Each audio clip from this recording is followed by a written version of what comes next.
ಹೂಳರಲಿ ಸತ್ಕಳೆಗಳನ್ನು ನೆರೆ ಕೇಳದವರಲಿ ಮಂತ್ರ ಬೀಜವ ನಾಲಿಯಿಲ್ಲದವಂಗೆ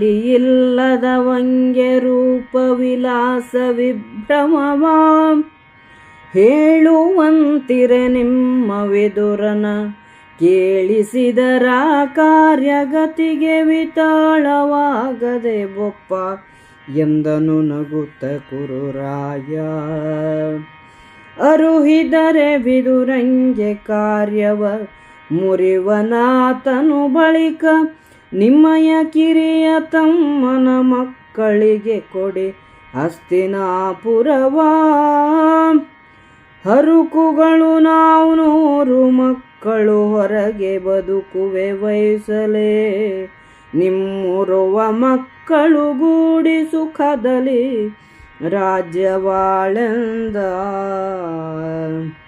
ಪಾರಲೌಕಿಕದುಳಿವ ನೈಹಿಕ ದೋರೆ ಓರೆಯನಿಂದು ಬಲ್ಲವರಾರು ಹೇಳ ವಿದುರನಲ್ಲದೆ ನಮ್ಮ ಪೈಕದಲ್ಲಿ ಸಾರವಾತನ ಮಾತು ನಯವಿಸ್ತಾರ ಸಹಿತಿಯುವುದಿಲ್ಲಿ ನಂಬುಗೆ ದೂರವಿಲ್ಲ ನಗರಿಯೇ ನೀನಿಲ್ಲೆಂದ ನಂದನೃಪ.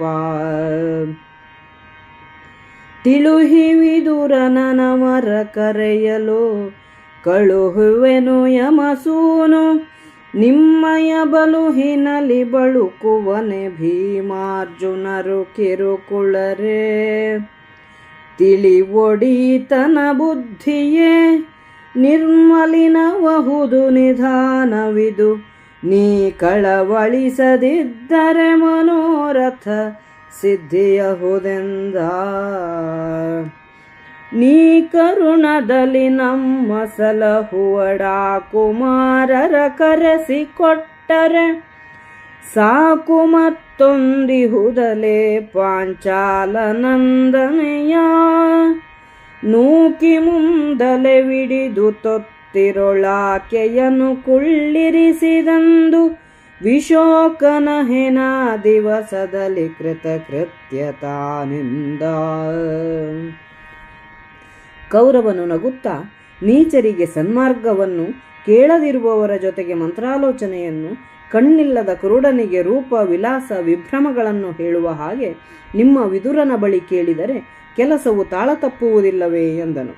ದುರ್ಯೋಧನನು ವಿದುರನಿಗೆ ಈ ಕಾರ್ಯವನ್ನು ಹೇಳಿದರೆ ಇದು ಆಗದಂತೆ ತಡೆಯುತ್ತಾನೆ. ನಿಮ್ಮ ತಮ್ಮನ ಮಕ್ಕಳಿಗೆ ಹಸ್ತಿನಾಪುರದ ರಾಜ್ಯವನ್ನು ಕೊಟ್ಟು ಬಿಡಿ. ನಿಮ್ಮ ಮಕ್ಕಳಾದ ನಾವು 100 ಜನ ಹರುಕರು. ನಾವು ದೂರದಲ್ಲಿ ಎಲ್ಲೋ ಹೇಗೋ ಬದುಕುತ್ತೇವೆ. ನಿಮ್ಮ ಸುಪುತ್ರರೊಡನೆ ನೀವು ಸುಖದಿಂದ ರಾಜ್ಯವಾಳಿರಿ ಎಂದು ಹಂಗಿಸಿದನು. ಧೃತರಾಷ್ಟ್ರನು ಪರಲೋಕದ ಸದ್ಗತಿಯನ್ನು ಅದನ್ನು ಉಳಿಸಿಕೊಳ್ಳುವ ಬಗೆಯನ್ನು ಈ ಲೋಕದ ಓರೆಕೋರೆಗಳನ್ನು ನಮ್ಮ ಪರಿವಾರದಲ್ಲಿ ವಿದುರನನ್ನು ಬಿಟ್ಟು ಇನ್ನಾರು ಬಲ್ಲರು? ನೀನೇ ಹೇಳು. ಆತನ ಮಾತು ಸಾರವತ್ತಾದುದು. ನೀತಿಯು ಅವನ ಅಭಿಪ್ರಾಯದಲ್ಲಿ ಚೆನ್ನಾಗಿ ನಿಂತಿದೆ.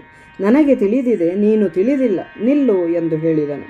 ಧೃತರಾಷ್ಟ್ರನು ಮುಂದುವರಿದು ವಿದುರನಿಗೆ ತಿಳಿ ಹೇಳಿ ಪಾಂಡವರನ್ನು ಕರೆಸುತ್ತೇನೆ. ಧರ್ಮರಾಯ ಭೀಮಾರ್ಜುನರು ನಿಮ್ಮ ಶಕ್ತಿಗೆ ಹೆದರಿ ಬರಲು ಅವರೇನು ಕೆಲಸಕ್ಕೆ ಬಾರದವರೇ? ವಿದುರನ ಬುದ್ಧಿಯು ನಿಷ್ಕಲ್ಮಶವಾದುದು. ಇದೇ ನನ್ನ ನಿರ್ಣಯ. ನೀನು ಕಳವಳದಿಂದ ದುಡುಕದೆ ಸುಮ್ಮನಿದ್ದರೆ ನಿನ್ನ ಮನೋರಥವು ಈಡೇರುತ್ತದೆ ಎಂದನು. ದುರ್ಯೋಧನನು, ಅಪ್ಪ, ನೀನು ಕರುಣೆಯಿಂದ ಪಾಂಡವರನ್ನು ಕರೆಸಿದರೆ ಸಾಕು. ಆದರೆ ನನ್ನ ಇನ್ನೊಂದು ಅಭಿಲಾಷೆ ಇದೆ. ದ್ರೌಪದಿಯ ಮುಂದಲೆಯನ್ನು ಹಿಡಿದೆಳೆದು ದಾಸಿಯರೊಡನೆ ಕೂಡಿಸಿದ ದಿನ ನಾನು ಶೋಕವನ್ನು ಕಳೆದುಕೊಂಡು ಕೃತಕೃತ್ಯನಾಗುತ್ತೇನೆ ಎಂದನು.